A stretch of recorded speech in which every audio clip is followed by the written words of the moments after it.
Cemeteries, artifacts, runes. 2024 has also been a prolific year in terms of Viking Age discoveries, and in this video I'll be delving into some of the most significant ones, while saving my favorite, the best, for last. So stick around for some very intriguing finds. Researchers in Iceland have unearthed a rare remnant of the Viking Age, a tiny stone figurine which is believed to have belonged to a child. It is unclear whether we're dealing with a bear, a pig, a dog, or a different beast altogether. The small carving dates back to 940 up to about 1000, and experts discovered it at the Fjördur farm site in Seydisfjördur, which has produced quite a lot of archaeological treasures since excavations began there in 2020. The figurine is made from yellow brown palagonite tuff, which is a type of volcanic rock. Despite a slight chip on one of its ears, it remains in very good shape and it stands upright on all fours. Toys like this are important because they offer invaluable insights into the lives of Icelandic children of the past and children in general, because it is a group of population about whom we don't really know that much from the archaeological record. So this is truly important to us. While many members of the team believe that the figurine resembles a pig, other thinks it is a bear. To my mind, I think it may be a pig or a boar. During the Viking era, Norse people used to raise pigs as livestock, but they were also quite familiar with bears as well, because when the settlers arrived on Iceland in the late ninth century, well, about around that time, it is believed that there have lived about 600 polar bears on the island, so there would have definitely been some sightings. The figurine could also represent the ancestor of the Icelandic sheepdog. The dig has been very fruitful, and it is in the fifth season. Researchers have uncovered a lot of interesting stuff here. For example, a longhouse, as well as animal enclosures, spinning wheels for weaving, beads, lamps, pots, coins, and much more. There is no other site in Iceland with as many finds, and the team has banked up to 4,000 reported artifacts, among them an old board game made from the exact same stone as the animal carving. The next on the list is a fragment of a 10th century Viking sword, the first of this particular kind discovered in the Netherlands, and it has been unearthed near the Frisian town of Witmarsum. It is a pommel cap that once adorned the hilt of a sword, and it offers new insights into the Viking Age and the pivotal role Frisia played as a hub in the Norse world. The discovery was made in May by an amateur archaeologist. Its decoration made it stand out immediately. It was buried less than 20 centimeters underground, and the pommel features intricate carvings in the so called Mammen style, which is a signature of a 10th century Viking craftsmanship art style. The design includes wild boar motifs, their curling mouth still visible, which would have been a symbol for courage and strength in the Viking world. The find not only sheds light on the artistry of Viking weaponry, but also underscores the region's historical connections.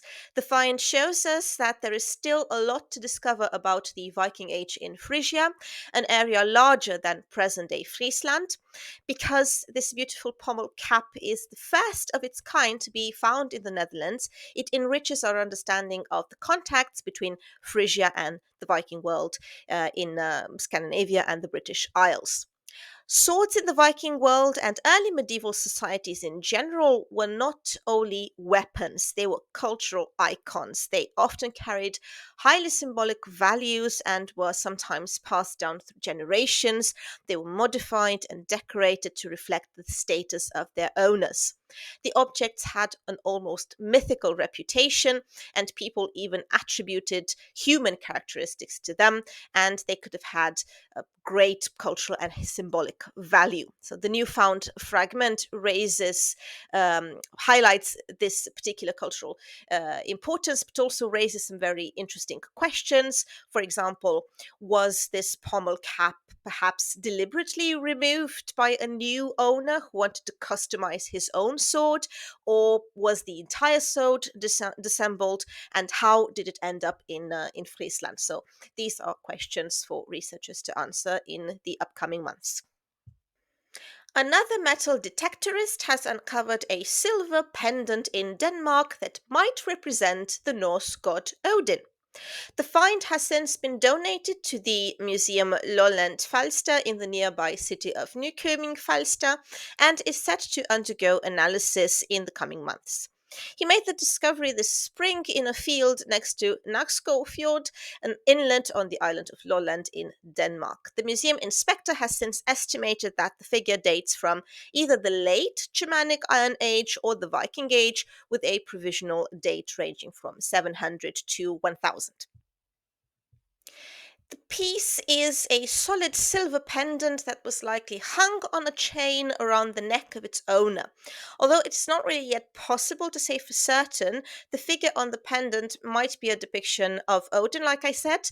Although items of jewelry such as pendants, brooches, arm rings, and necklaces were relatively common in Viking culture, they were often made from other more affordable materials such as glass and wood, amber, and bronze.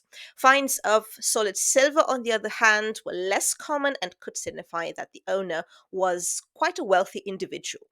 It gives us an idea of what type of place the location where it was found might have been in the past. Maybe it was a trading post of some kind. The find is not unlikely if you take into account the nature and history of the area. The proximity to major waterways means that the area could have been useful for sailors and traders. Situated close to the Kattegat and Jutland Peninsula, the island of Lolland could easily have been an important location during the Viking Age. However, archaeological finds from the Viking Age have been rare, but this does not mean that there's nothing to look forward to. Let's move on and talk a little bit about an important object from one of the most famous Viking treasures ever discovered, the Galloway hoard, the lid vessel. The lid vessel is the star object of the Galloway hoard. It is the richest collection of Viking Age objects ever found in Britain or Ireland, buried in about 900 AD and unearthed in a field in Scotland. The lidded silver vessel has been identified as being of West Asian origin, transported halfway around the world more than 1,000 years ago. The vessel, when discovered, was still wrapped in ancient textiles whose survival is extremely rare in archaeology. Its surface could only be seen through X-ray scans. Since then, the textiles have been partially removed and preserved, and the vessel has had laser cleaning to remove the green corrosion. And now, for the first time, we can see the design that includes crowns, fire altars, and creatures, including leopards and tigers. The imagery is linked to the iconography of Zoroastrianism, which was the state religion of the Sasanian Empire, the last Persian empire before the conquest of Muslims in 632. Scientific analysis, lead isotope analysis to be more specific, shows that the silver from which it was made came from a mine in modern day Iran. The central icon is a fire altar. This was a motif used on Sasanian imperial coinage. It's central to the religious practice, but this has a crown emerging from the flames, so perhaps the object was intended for or used by royalty. The vessel is about 14 centimeters high and it contained many of the hoard's unique curiosities, including a rock crystal jar. It was likely the heritage of an incredibly high status and well connected family. The next archaeological discovery comes from Denmark, from Odense. Archaeologists from the Museum of Odense have uncovered over 50 remarkably well preserved Viking skeletons in Asum, which is a village in southern Denmark.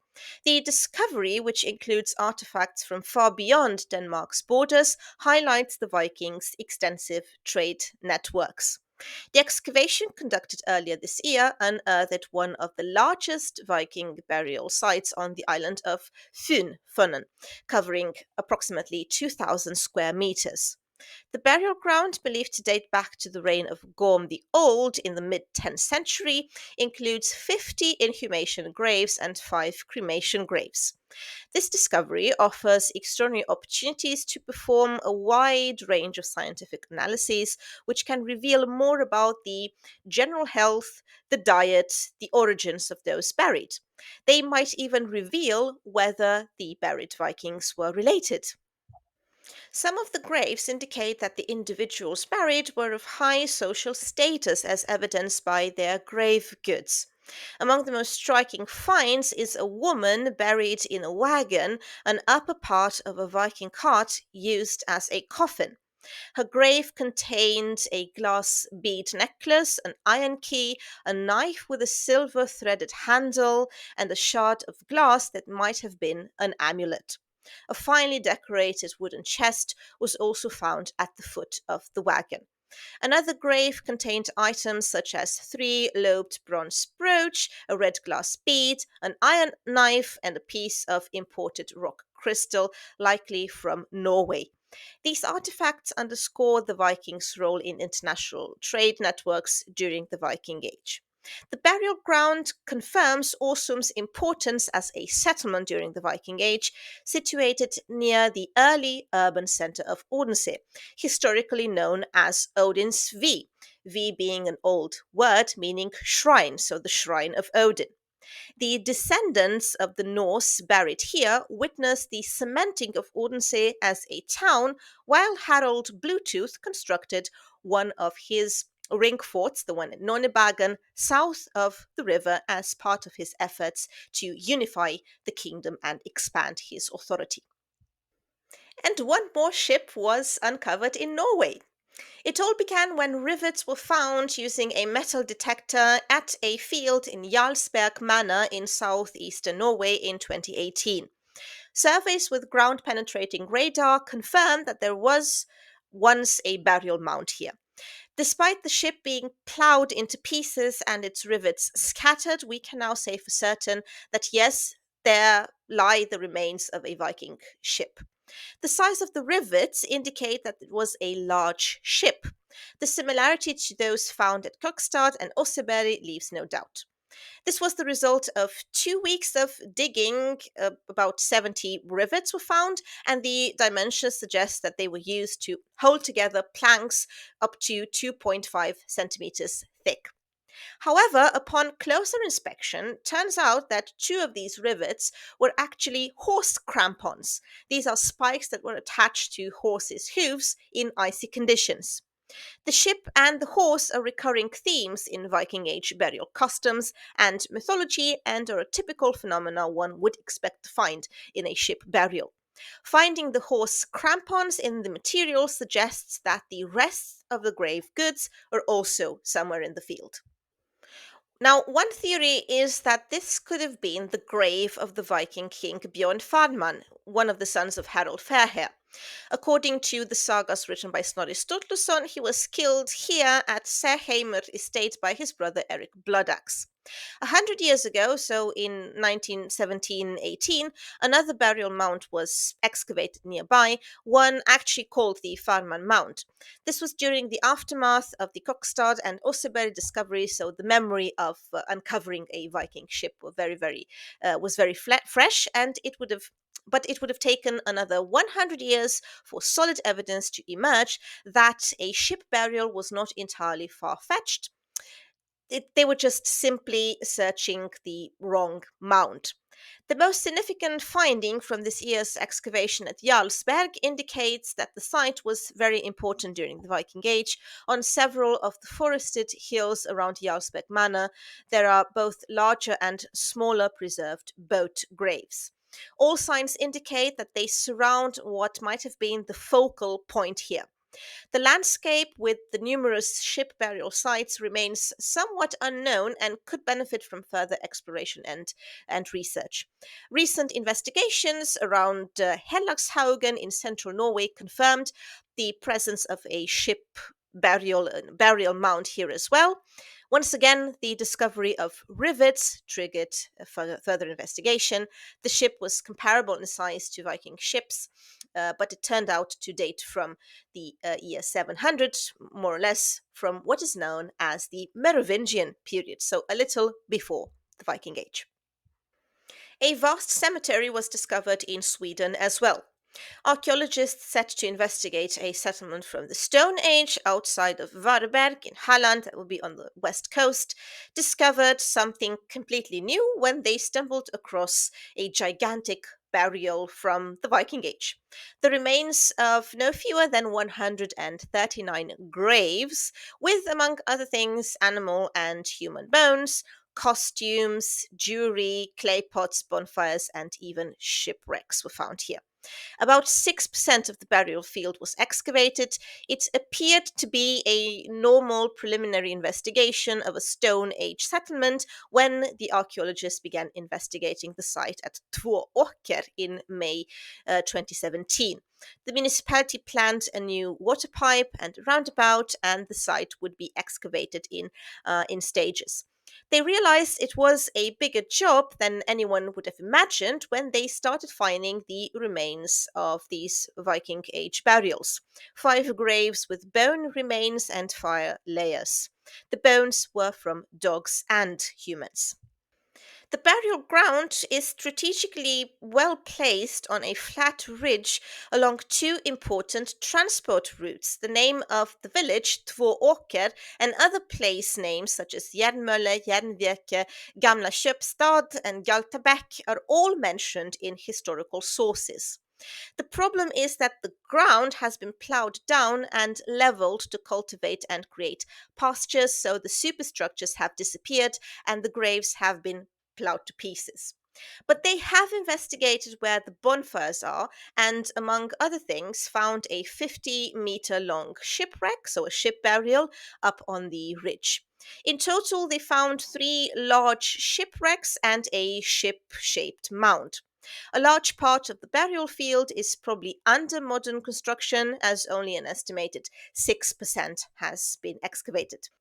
You have to interpret everything from below. Then there is a big focus on the cremation sites. We are dealing with an area where people dug in and built a fire. In another location, they found a square burial with 3 large fire pits and a shard packing. In the grave were 17 downed vessels, human and animal bones, as well as woven weights and iron arrowheads. They have interpreted the square as a supply air construction for a fire above ground. Looking for bones and finding pits where the raised stones may have stood, or bottoms of mounds where superstructure is missing, is incredibly difficult. Most of the objects found here were heavily affected by fire. Among the finds were costume buckles such as fibulae and clasp buckles, ceramics, as well as a clip of an Arab silver coin. It is dated between 795 and 806, which matches well with the oldest graves at the site.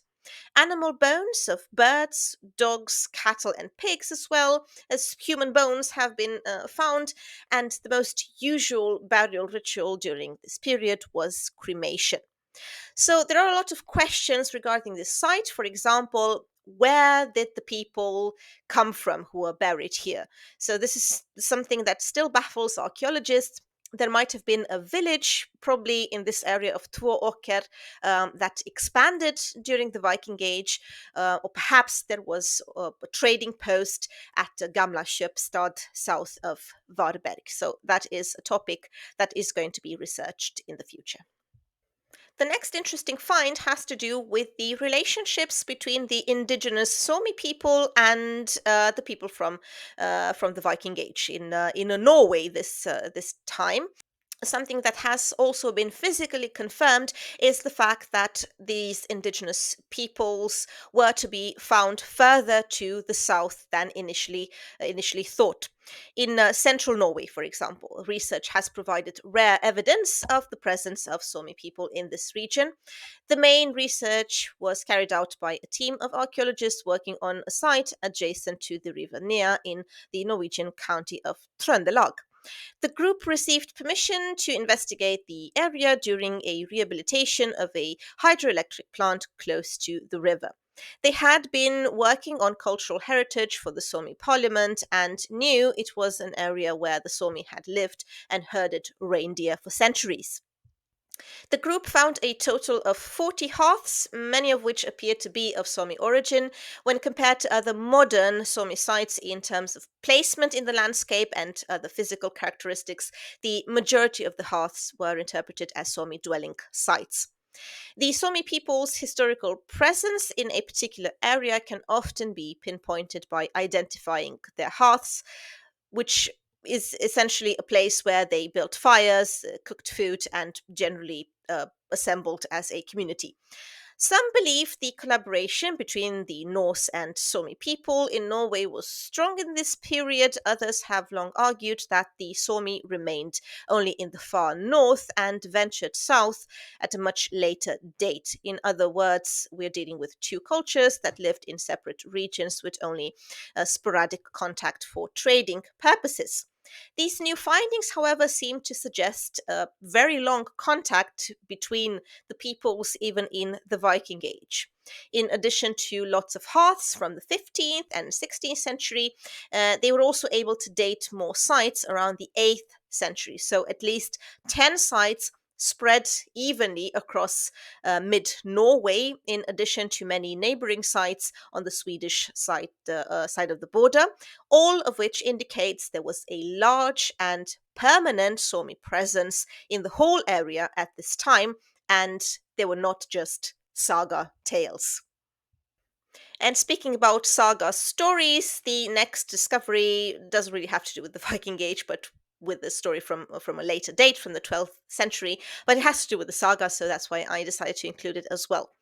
So we have a passage in Sverris saga, which is an 800-year-old Norse account describing a military raid in 1197, during which a body was thrown into a well at a castle in Norway.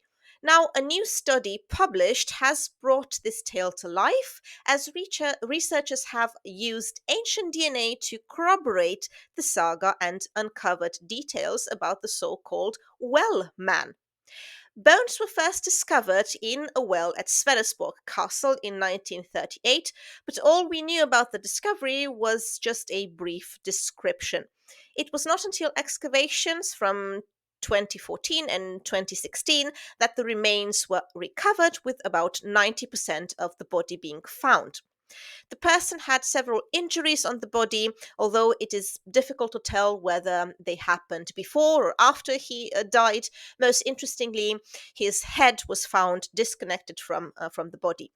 Radiocarbon dating confirms that the remains are around 900 years old, and studies from 2014 and 2016 identify the individual as a male between 30 and 40 years old when he died.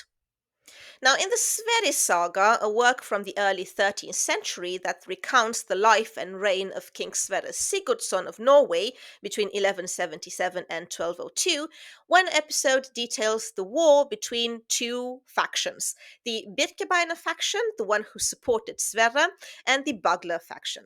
The Bagler launched a sneak attack against the Birkebeiner stronghold at Sverrisborg Castle near present-day Trondheim, and the saga relates what happens next. The Baglers seized all the property of the castle and then burnt every building. They took a dead man and cast him into the well and then filled it up with stones. Before they left the castle, they called upon the townsmen to break down all the fortifications, and then before they marched from the town, they burnt all the king's longships.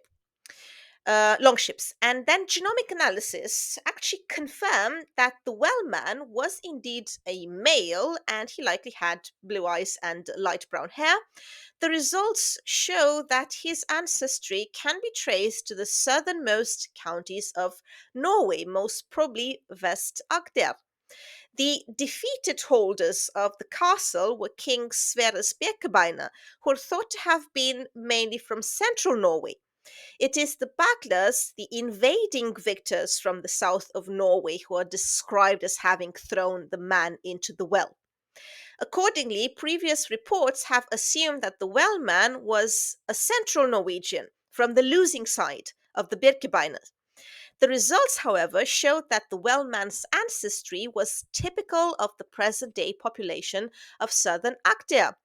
But this cannot tell us whether the Wellman belonged to the Birkebeiner faction or the Bagler army.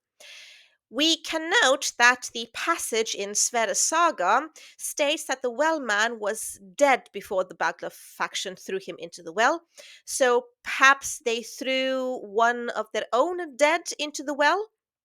Either way, what this tells us is that we are rather dealing with some kind of more neutral and generic confirmation of something the saga relates. So, not really the detail, but this is still relevant because it points out that sagas do keep some grounded memories of previous events.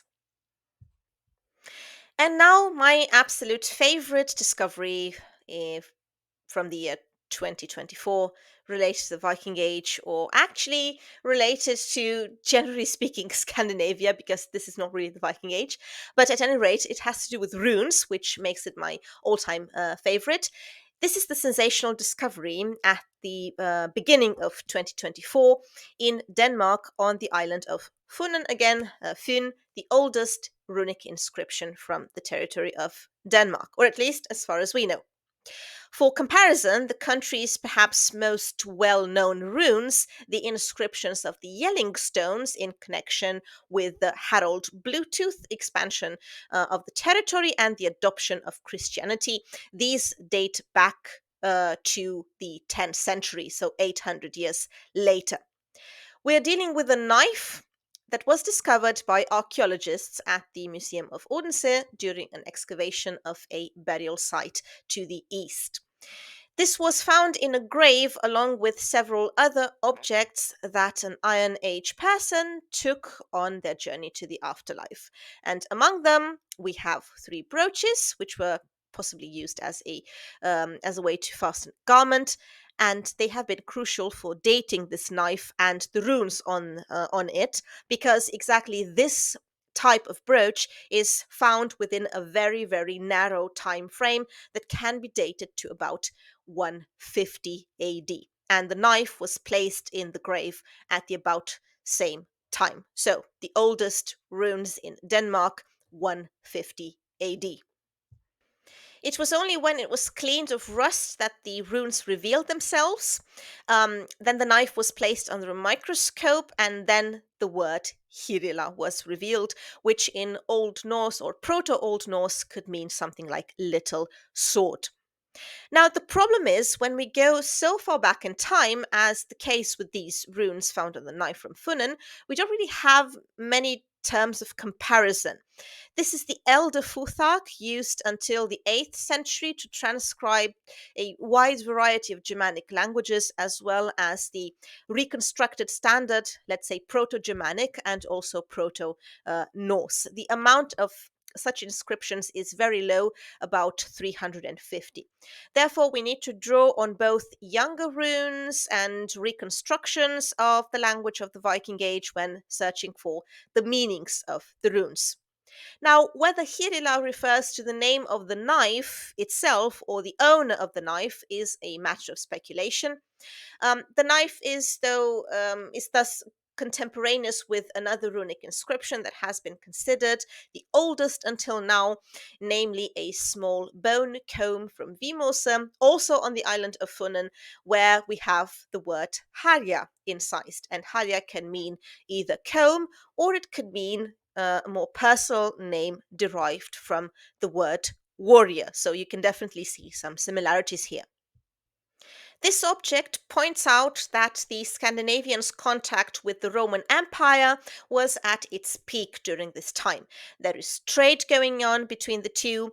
Then the Roman army is present in several places up north, and the Norse people observe that the Romans do have a writing system, possibly serving as an inspiration, perhaps through a Celtic connection, as Alpine Italic alphabets like Lepontic seem to have shared some similarities with runes. They would have been familiar with Roman customs, and the Roman Empire was something to aspire to. It is the upper class and the intellectual elite that have access to a writing system, and they showed it, for example, by carving runes into objects such as weapons. So, runes at the time were indeed a very important form of political and cultural capital. So that was it from me. Thank you so much for watching, and if you enjoyed, please do subscribe to the channel for much more content on Viking history. If you're curious about toys, you should continue with this video I linked for you here, where I discuss many more finds, including what I saw at the Archaeological Museum in Ireland. If you're more into action, I also have a video where I delve into the realities and myths of Viking violence. So how brutal were the Vikings really? Otherwise, thank you again for watching. Take care and till next time.